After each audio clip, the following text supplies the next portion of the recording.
नमस्कार, आप देख रहे हैं भास्कर समाचार। पेश है बागपत जिले की आज की 10 बड़ी खबरें। तो चलिए शुरू करते हैं आज की पहली खबर। बड़ौद के पट्टी मेहर निवासी पूर्व सभासद ओम प्रकाश के बेटे रोहित को उसके 4 दोस्तों ने घर से बुलाकर ले जाकर विवाद के बाद चाकुओं से ताबड़तोड़ हमला कर दिया। रोहित घर से कुछ दूरी पर बहस में उलझ गया, जहां चारों ने जमकर मारपीट की और चाकुओं से वार कर उसे लहूलुहान कर दिया। आरोपी भाग निकले, परिजन पहुंचे और रोहित को सीएचसी बड़ौद ले गए, जहां हालत बिगड़ने पर हायर सेंटर रेफर कर दिया गया। रोहित की हालत गंभीर बनी हुई है।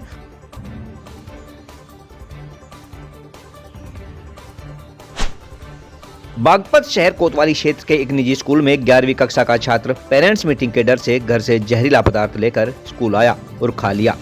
तबीयत बिगड़ने पर स्कूल प्रशासन ने परिजनों को सूचना दी, जो छात्र को जिला अस्पताल ले गए। प्रारंभिक उपचार के बाद डॉक्टरों ने उसे मेरठ रेफर कर दिया। छात्र के पिता ने बताया कि शिक्षकों की पूर्व शिकायतों से तनाव में बेटा यह कदम उठा बैठा। जिला अस्पताल के सीएमएस डॉक्टर अनुराग वालचंद ने कहा कि छात्र की हालत फिलहाल स्थिर है, लेकिन निगरानी जारी रहेगी। बागपत के बिलाल मदरसे के पास मोहल्ला मुगलपुरा निवासी कपड़ा कारोबारी सलमान उर्फ मन्नान पर 4-5 युवकों ने चाकुओं से बेरहमी से हमला कर दिया। बताया गया कि सुबह उधारी के 1 लाख रुपए के तकादे पर पहले लाठी डंडों से पिटाई की गई थी, जिसमें हाथ की उंगली टूट गई थी। कोतवाली में तहरीर भी दी गई थी। शाम बाजार जाते समय आरोपी घर के पास से गुजरे तो नाक कान काट दी और गर्दन और शरीर पर वार किए। गंभीर हालत में घायल सलमान को सीएचसी में भर्ती किया गया। कोतवाली प्रभारी डी के त्यागी ने कहा कि तहरीर मिली है, आरोपी जल्द गिरफ्तार होंगे। फतेहपुर में लेखपाल की संदिग्ध मौत के बाद बागपत जिले की बागपत, बड़ौत और कासना तहसीलों में लेखपाल संघ ने धरना दिया। उन्होंने मृतक की जांच, दोषियों पर कार्रवाई, चुनाव कार्यों के लिए 1 माह का वेतन प्रोत्साहन, दुर्व्यवहार रोकने समेत 6 मांगे उठाई।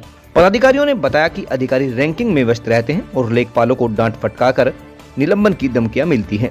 बड़ौद तहसील परिसर में कार्य बहिष्कार के बाद मुख्यमंत्री को संबोधित एक ज्ञापन एसडीएम को सौंपा।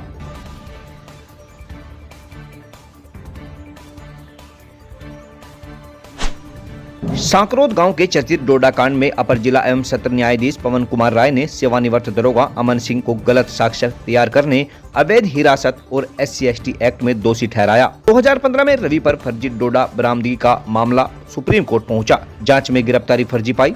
दूसरे आरोपी विजेंद्र सिंह को बरी किया। सजा से ठीक पहले अमन सिंह कोर्ट से बाहर फरार हो गया। न्यायालय ने गिरफ्तारी वारंट जारी कर शनिवार को सजा सुनवाई तय की है। 2015 का प्रकरण खाप पंचायत तक पहुंचा। विदेशी मीडिया भी इसे कवर कर चुका है। केंद्रीय मंत्री और रालोद सुप्रीमो जयंत चौधरी ने खेल विकास के लिए सांसद निधि से 2.5 करोड़ रुपए की पहली किस्त जारी की है। सिवालखास विधानसभा के शेलीग्राम डिग्री कॉलेज रासना मैदान में 400 मीटर 6 लेन सिंथेटिक ट्रैक के लिए 1 करोड़, श्री कृष्ण इंटर कॉलेज बालनी में 200 मीटर विस्तारित ट्रैक के लिए 1 करोड़ आवंटित किए हैं। संजय गांधी इंटर कॉलेज दबथवा में इंडोर कबड्डी ग्राउंड के लिए 30 लाख दिए गए। रालोद नेता सुनील रोटा ने यह जानकारी दी।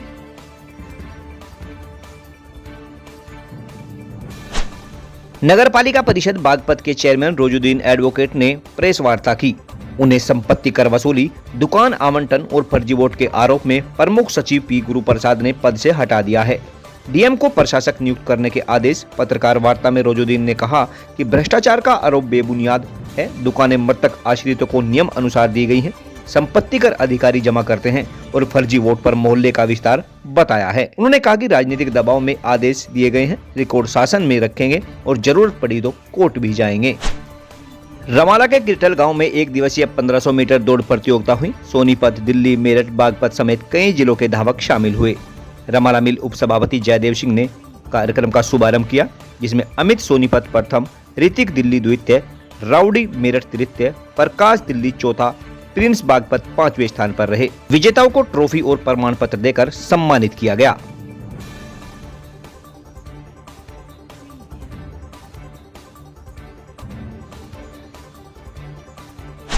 बड़ौद के वाजिदपुर में सुरेश राणा के पुत्र रक्षित राणा और दिल्ली के ओमवीर सिंह की पुत्री दिव्या की सगाई में पिता ने 21 लाख का चेक उपहार दिया, तो रक्षित राणा ने वह चेक ससम्मान लौटा दिया और शगुन का 1 रुपया लिया।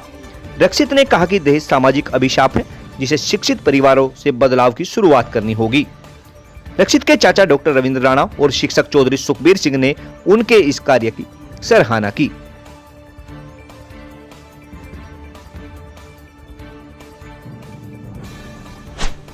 छपरोली के शबगा गांव की दीपा की संदिग्ध मौत के बाद मायके वालों ने 2 दिन तक मृतका का अंतिम संस्कार नहीं किया और मृतका के पति गौरव समेत ससुराल पक्ष पर दहेज में 5 लाख की मांग करने और लगातार प्रताड़ित किए जाने का आरोप लगाया। परिजनों ने बताया कि अचानक दीपा की तबीयत बिगड़ी, जिसे आस्था अस्पताल बड़ौत ले जाया गया, जहाँ से मेरठ कैलाश अस्पताल रेफर किया गया और उसकी मौत हो गई। भाई शिव कुमार की तहरीर पर बड़ौत कोतवाली में गौरव, पिंकी, दीपक समेत 6 के खिलाफ केस दर्ज हुआ है और गणमान्य लोगों के समझाने के बाद अंतिम संस्कार किया गया।